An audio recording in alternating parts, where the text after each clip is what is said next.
Okay, we are in this discussion. So whenever you have infinite number of symmetric network, okay, connected with each other, finally the impedance that is measured at the input side is equal to Z naught. What is the how will you measure the impedance?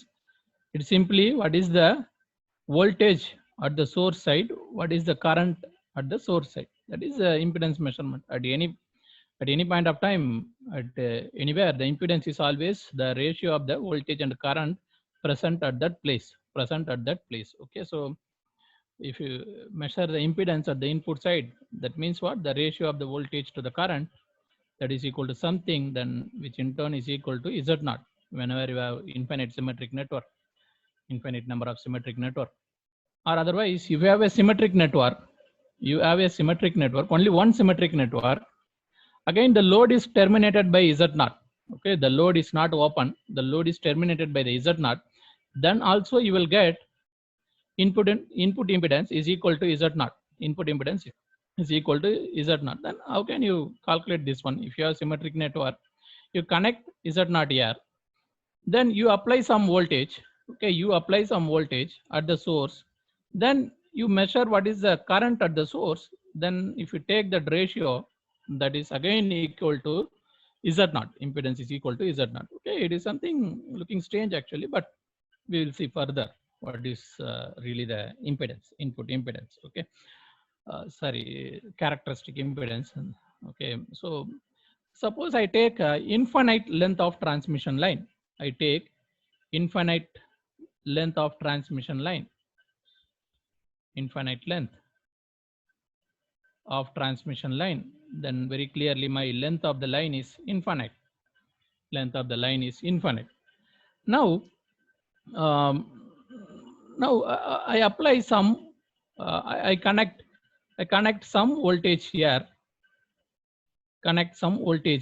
then definitely some current will flow. Once if I apply some voltage here, some current will flow. Then I am at say if this is my x is equal to 0, then as you proceed, then x is equal to L, then L is actually infinite, total length is infinite. Okay, total length here is infinite. So at x is equal to 0, then okay, I am applying, my voltage is Vs. Okay, then my current at x is equal to 0 is Is. But once if you measure voltage and current, that will be really different. Once if you go along the line, if you measure the voltage and current, that may vary actually. But at the source I am measuring what is the voltage and what is the current, that is Vs Is. Now somebody tell me I am giving some energy to the transmission line. That line length is infinite. Will that energy be reflected back at, or it will go only in this direction? Is there, my energy is going in this direction, is there any possibility to get the reflection? Okay, see my end, okay, the length is infinite, let it be, the length may be short circuited or open circuited, let it be anything. When I am applying some energy to the transmission line, is there any possibility to get reflection? Generally it is not possible, because the energy has to travel infinite length. Okay, we don't know when it will return back. See, for example, how much time it will take to cross length is equal to infinite. The time taken to cross length is equal to infinite is, it is going at some velocity, then definitely it will take infinite amount of time. Then at no point of time the energy will get reflected. There is no reflection. Once if you have infinite line, the energy goes only in the forward direction. What is the idea? The energy goes only in the forward direction. Only in forward direction. Energy goes only in a forward direction. It cannot reflect back, because to cross the length of infinite itself, it is taking infinite time. At no point of time it will get reflection. There is no reflection. Only energy goes in the forward direction. That's okay. So energy goes in the forward direction. Then for a particular line, then what is the voltage and current? Definitely there is some current, because you cannot say the current is 0, because this is not a finite line. If it is a finite line, you can say the current is zero because of open circuit here. Sometimes you may say the current is zero, something like that, but this is not the circuit analysis. This is a transmission line. Okay, in a transmission line, then current goes. The current may be anything, that is not zero. The current may be anything. Okay, because that line is infinite. So you are having some current here, some voltage here. You take ratio of the current, the ratio of the voltage at the source, and the ratio of the current at the source. That is the characteristic impedance of the line. That is the characteristic impedance of the line. If you change the line, your Vs may be constant, but Is will vary. Okay, if, say this is for line 1. For line 1, you are having some Z0. For line 2, you will have some other Z0. Okay, Z0 is generally decided by what are characteristics of the transmission line. That's why Z0 is called characteristic impedance of the transmission line. Okay, characteristic impedance, characteristic impedance of transmission line. So Z0 is called as characteristic impedance of the transmission line. What is the idea? If you change the line, okay, you are having new line with some other properties, then definitely your Z0 will be different, because you may be applying Vs, but Is is not in your hand. Okay, Is will be controlled by the line. Then finally you will have some different Z0. Okay, so Z0 is decided by the characteristics of the transmission line. That's why it is called as characteristic impedance of the transmission line. Characteristic impedance of the transmission line. And see, one more important thing here is, here there is no reflection. Okay, no reflection. There is no reflection. That is, the maximum power is transferred from the source to the load, but the load is present at a infinite distance. Load is present at a infinite distance, so that the maximum energy is transferred from the source to the load, but no reflection. Only forward wave is present, because reflection is not possible, because reflection is possible only after infinite amount of time, but we don't know where is infinite amount of time. So there is no reflection really. Okay, so again, once if we take ratio of this one, then that gives the characteristic impedance of the transmission line. Then I have this concept, the concept of no reflection. Somehow I try to get the concept of no reflection with a finite length of line. Okay, now my next idea is, I should have finite length of line. Then how can I get no reflection with the finite length of line? How can I have the no reflection? See, next, see, you add some line, say this is your line. If this is your Z0 characteristic, because you are having infinite line, let it be infinite or finite, but that line is characterized by Z0. So once if you have a transmission line, then definitely there will be the characteristic impedance. If you cut the same transmission line in a two parts, if you cut the same transmission line in a two parts, still that will be that characteristics of the transmission line will be denoted by Z0 only. Characteristics of the transmission line will be denoted by Z0 only, because even if you cut, the characteristics of the line will not vary. So in the exam, they will ask you questions are, for a 100-meter length of line, characteristic impedance is Z0. Then for 50-meter length of line, what is the characteristic impedance? Still same. Don't put by 2 and all. Don't. Just because you cut the line, the characteristic impedance will not vary. Characteristic impedance of the line is decided by the characteristics of the material that is made of, okay, to make a line, not by the length. Okay, you will never have the characteristic impedance is function of length. Okay, characteristic impedance is not function of length. So from this, what is very clear? So from this, Z0 is not function of length. Z0 is not function of length of the line. Okay, so it is always depending on the some characteristics, some other characteristics of the line, and very clearly, what are all the characteristics? The characteristics of the line will be decided by what is R, what is L, what is G, what is C. I don't know we have discussed it or not. I think later we will discuss. Okay, finally, the characteristics of the line is decided by R, L, G, C. So finally, Z0 is function of what's are R, L, G, C. R, L, G, C. Okay. I'll come to that later. But what is the idea here? I will try to have a finite line. Then I will try to have a finite line, but I should have no reflection. Okay, so see, then now I will go to the concept of maximum power transfer theorem that is present in the circuit theory. If I am having source resistance, okay, if I am having source resistance whose value is Rs, then what should be the value of the load, or RL, what should be the value of the load such that I will get maximum power from the source? Anybody? What should be the value of the load such that I will get the maximum power? RS. Yes. So the maximum power, to get the maximum power, my RL has to be RS. Okay, my RL has to be RS. The similar concept I will extend to the transmission line. Now I am not having infinite line because for practical purpose I will have finite line. I have a finite transmission line, finite transmission line, finite length. Okay, finite length. I have a finite length transmission line. Okay, now I am connecting my voltage here to the sending end of the transmission line.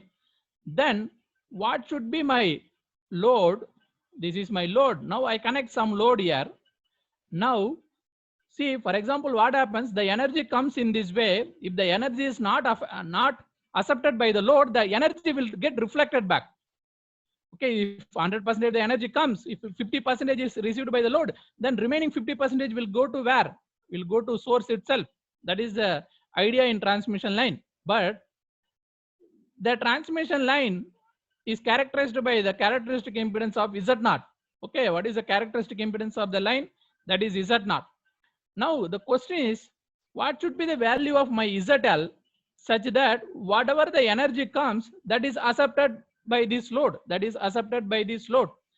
possible when the characteristic impedance of the line is Z0, if load is also Z0. Load means physical value that you are connecting. Load means what's the physical value that you are connecting at the load. But this Z0 is decided by the characteristics of the line. Okay, once if my characteristic impedance and the load impedance is same, then there is no reflection. Then under this condition, when ZL is equal to Z0, no reflection. When ZL is equal to Z0, no reflection. Again, you know from your previous experience, whenever there is no reflection, okay, but this is a case of infinite, but there is no reflection. Whenever there is no reflection, if you take the ratio of the voltage and the current at the source side, that is equal to Z0. Similarly, here also, if I try to measure what is the source voltage, you know that you are applying, then you measure the current that is drawn from the source, that is also equal to Z0. So whenever you are having a transmission line with the characteristic impedance Z0, okay, finite length of transmission line to the load side, if you connect Z0, there is no reflection, then definitely only transmission, complete transmission is there. Then you measure the voltage, ratio of the voltage and current at the source side, that is equal to Z0. The ratio of Vs and Is is equal to Z0, or otherwise this is we can say Zs, because impedance at the source side, that is equal to Z0. These are all different definition of Z0. Characteristic impedance definition. Okay, next, now, okay, this is okay. Then once if you solve a few problems, then it will be very clear to you what is characteristic impedance. Okay, then it is decided by R, L and G, C. Then what is the relation between the characteristic impedance and load impedance? That all we'll see later. Now we have seen what is the significance of the characteristic impedance. Okay, first we have seen the characteristic impedance. When you take infinite line, you measure the ratio of voltage and current, it will give some value. That value is the characteristic impedance of the line. You change the new line, definitely you will get new value. Okay, then idea here is whenever you have infinite line, there is no reflection. Okay, whenever there is no reflection, if you take ratio of the voltage and current at the source side, that will give you some impedance. That impedance is equal to the characteristic impedance of the line, characteristic impedance of the line. So that same condition I have simulated here. I took a finite line. At a load side, I have connected something such that there is no reflection. So whenever ZL is equal to Z0, then there is no reflection. In all other cases, definitely there will be some reflection. But only under this case, there is no reflection. 100% of the energy will be accepted by the load from the source. Then you measure ratio of the voltage to current at the source side. Definitely that also has to be Z0, characteristic impedance of the line, characteristic impedance of the line. Now, next we'll see what is the purpose of the what is the purpose of the transmission lines. Okay, you have transmission line like this. Okay, transmission line, this is the source end, sending end. This is sending end and receiving end. Sending end and receiving end. What is the purpose of the transmission line? It is used to carry the energy from one end to another end. Okay, the purpose of the transmission line is to transfer energy from sending end to the receiving end. Okay, purpose of transmission line is to send energy from sending end to receiving end. To send energy from sending end. Sending end means transmitter. Sending end to receiving end. Sending end to receiving end. Again, the transmission line is a distributed element. Okay, you cannot consider as a lumped element. It is a distributed element. Okay, the transmission line is a distributed element. Distributed element. Because why it is distributed element? Because of high frequency of operation. Okay, because of high frequency of operation. Because of high frequency of operation, the circuit theory, because of high frequency of operation, circuit theory, lumped element concept cannot be used. Circuit theory, lumped element concept. Circuit theory, lumped element concept cannot be used. Okay, cannot be used. Okay, then I have told you the characteristic impedance is function of RLCG. Then we'll define what is R. Okay, first R means this is R, but unit of this one is not simply ohm per meter. That means what? R means always resistance per unit length. R means always what? Resistance per unit length. Resistance per unit length. Okay, so that's why this is called distributed. You are not taking as a entire resistance. You are not taking entire resistance of the transmission line. Okay, some part of the resistance only you are taking. That's why the name is called as distributed. You are distributing your values. You are distributing your values. Okay, that's why resistance per unit length. It is not a simply a resistance. It is always resistance per unit length. Again, inductor means generally Henry, but here inductor, when you use L means always it is inductance per unit length. Inductance per unit length. Similarly for capacitance, generally capacitor unit is farad, but here if you use capacitor, say this is R means resistance per unit length. L means inductance per unit length. Again C means capacitance per unit length. Capacitance per unit length. And once if we use G means what, sir? Conductance. 1 by resistance means conductance. Conductance means mho per unit length. That means mho per meter. Okay, G means conductance. Conductance per unit length. Okay. See this R, L, C, G value that I am distributing.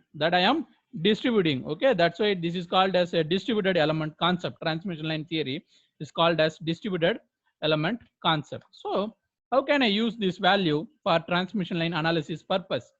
Okay, these R, L, C, G are called primary constant of the transmission line. This R, L, C and this R, L, C, G are called primary transmission line constants. Primary transmission line constant. That means what? Once if the transmission line is made, then these are all constant. Then you cannot change it later. Once if the transmission line is fabricated, then somehow R, L, C, G is fixed. That's why it is we are telling it as a constant transmission line constant. Okay, R, L, C, G. You take small elemental length of the transmission line. Okay, I'm not taking entire length of the line, very small element, say dx. I am taking small length of the line. Then how can I modify this with the help of R, L, C, G? Just now we have seen this can be written like this. Okay, so resistance, inductance, and conductance, and capacitance, and resistance,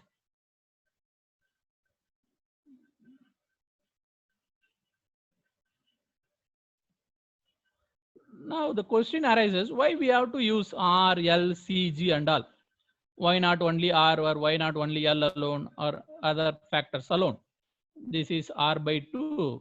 I am using it for del X. That's why del X, because I am putting this in a network theory format. That's why R means always resistance per unit length. Now I am denoting it for del X. That's why I am multiplying with del X. Okay, then this is L by 2 del X. This is G del X, C del X, R by 2 del X, L by 2 del X. Now the next question arises, what is the need of R, L, C, G here? Before that, I will write one thing. This R plus L can be written as Z, that is R plus J omega L. Okay, once if you have a lot of sections that is connected with this, the R by 2 of this one with the other section will get added, then finally you'll get R. So finally Z is equal to R plus J omega L. Similarly, this one, how can you write this one? Simply G plus J omega C. Okay, generally impedance means 1 by J omega C, but once if you write it in a conductance format, that is simply J omega C. That's why, so Y is equal to what, sir? You can simply write G plus J omega C. Please make sure that the unit of R and unit of omega L is same. And similarly, the unit of G and the unit of omega C is same. Okay, so finally you will get this is ohm per meter. This is mho per meter. This is mho per meter. Then what is the need of this R1? Why R we are denoting here? Okay, whenever the voltage goes from one end to another end, definitely there will be some voltage drop. Okay, without voltage drop, you cannot carry the voltage from one end to another end. Okay, so R comes here to denote the how much voltage drop is there between the lines. That is to denote the voltage drop. And whenever you know that whenever the current goes on the line, definitely it creates the magnetic field. Definitely it creates the magnetic field. Then how much magnetic field it creates, it's given by the self-inductance of the coil, self-inductance of the line. Okay, so to denote the magnetic field nature, we are using L, magnetic field nature. To denote magnetic field nature, we are using L. Then what is the concept of C? What is the concept of C? So when you carry the energy from one end to another end, definitely you cannot directly go from source to load. Along the intermediate path only you have to go. So in that process, you are storing the energy in the intermediate part of the line. You are storing the energy in the intermediate part of the line. That's why to denote the storage of the charges in the intermediate part of the line, we are using C, storage of the charges. Storage of the charges, we are using C. Then definitely when C is there, okay, C is there, definitely it cannot be in ideal format. It will have some leakage. Whenever capacitor is there, it cannot be in ideal format. If you store the energy in capacitor, in some way it will leak. Then that leakage is given by G. Okay, the leakage in the capacitor is given by G. Okay, so leakage in capacitor. This is to denote the leakage in capacitor. Okay, that's why we are using R, L, C, and G. Okay, R, L, C, G. Okay, so okay, again you have to imagine a transmission line. Okay, again something similar to this one. See, if you connect infinite section of this one with one another, then finally you are getting a transmission line. That is the idea for the transmission line. Okay, so now if you have a transmission line, say if it is of having length L, finite transmission line. Okay, finite transmission line, if it is having length L, say if this is source side.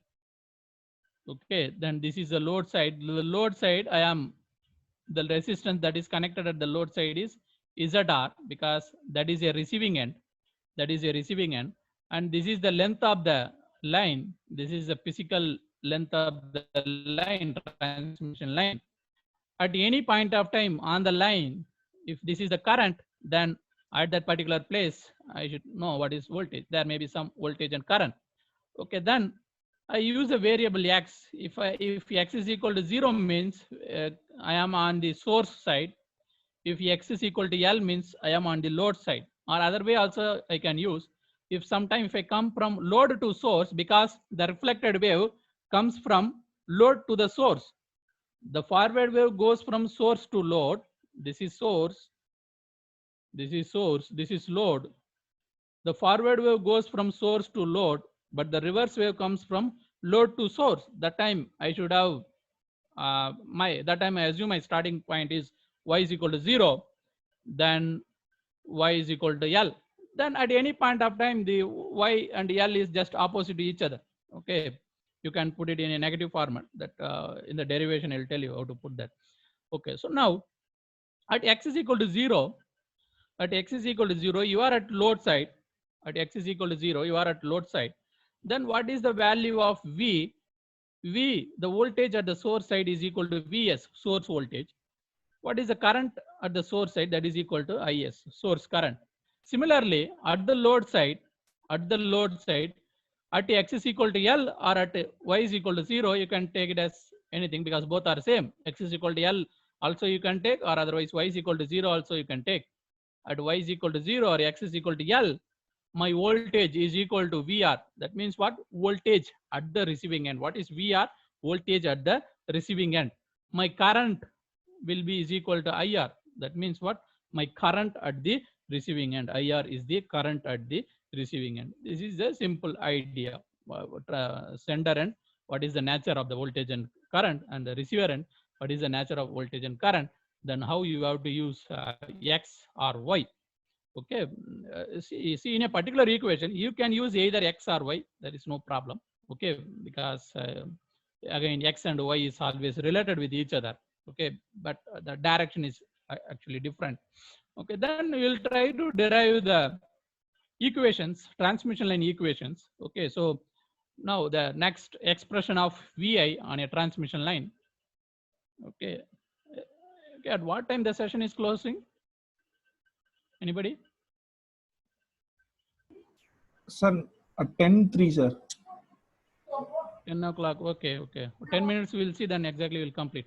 Okay, sir. Okay, expression of voltage and current on transmission line.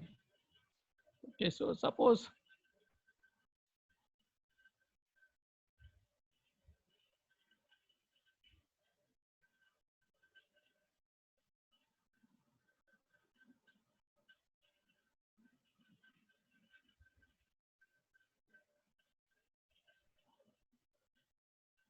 okay. Now I take 2 points on the transmission line. One is P and another one is Q. I take 2 points between the transmission line. Now, if I assume my this is my current. Okay, this is my current. This is my voltage, and voltage V plus. This is V plus del V. Voltage is V plus del V. Then wait a bit. Okay, you know that when you take smaller section and between 2 points, you again the current will not change, but the voltage will change. Once if you go, the voltage is changed with del V. Then please remember, this voltage may be lesser than this or it can be greater than this. But for practical purpose, practical point of view, this will be actually lesser than this. Then what is really the dV value? The dV, once if you measure, that will really give you the negative value. That will really give you the negative value. That means what? The voltage at the Q point is always less than the voltage that is present at the P point. Once if there is the voltage change, when you go from one end to another end, I am assuming there is no change in current, but there is no change in, but there is some change in the voltage, but really both voltage and current will change. Okay, that I will discuss as a next scenario. Now I am assuming there is no change in the current, but actually change in the voltage. How can you denote this one? Whenever your voltage goes through some resistance, then definitely there will be some voltage drop. Voltage drop will be there. So what I am assuming, I am having Z dx here. I am having Z dx. Okay, if I have some voltage here, some current will flow. Again, there will be some drop. The drop is I Z dx. Then remaining voltage only will be present. That remaining voltage I am writing it as V plus del V. Similarly, once if you go from point P to point Q, I assume that there is change in current. Okay, I assume there is change in current. Okay, I becomes I plus di. Then really there is no voltage change. My voltage remains same, but the current is changing. Then definitely, okay, some current has gone somewhere. Some amount of current has gone somewhere. When you go from here to here, some current has gone somewhere, or some current has gone from somewhere. Okay, so then you should have some other branch that is denoted by y dx. Okay, denoted as y dx. If you have y dx like this, if you apply some voltage here, the voltage is not changing, but as your current is coming, some amount of current will flow here, then the remaining current will flow here. That is I plus dV. I plus dV. Okay, so now what is the analysis? When your voltage is changing, you are going through a resistance. When your current is changing, you are going through a admittance. Then already you know what is Z. Z means always what? R plus J omega L. Then what is Y? Y means always what? G plus J omega C. So then with this relation, then we will proceed further. We are having some relation now. How the voltage is getting changed, then how the current is getting changed. Now once if you take, if you apply how much drop is there here, if you calculate the drop here, once if you measure the drop here, what is the voltage drop here? Anybody? The voltage drop here is I Z dx. I Z dx. How much drop will be there? This is your supplied voltage. This is the voltage that you are getting. Then definitely the difference between V plus del V. Okay, what is the voltage drop here? Voltage drop here is I Z dx. That is equal to the difference of this voltage, V minus V plus del V. V minus del V.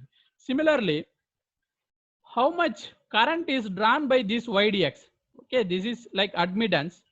Okay, V is in your hand.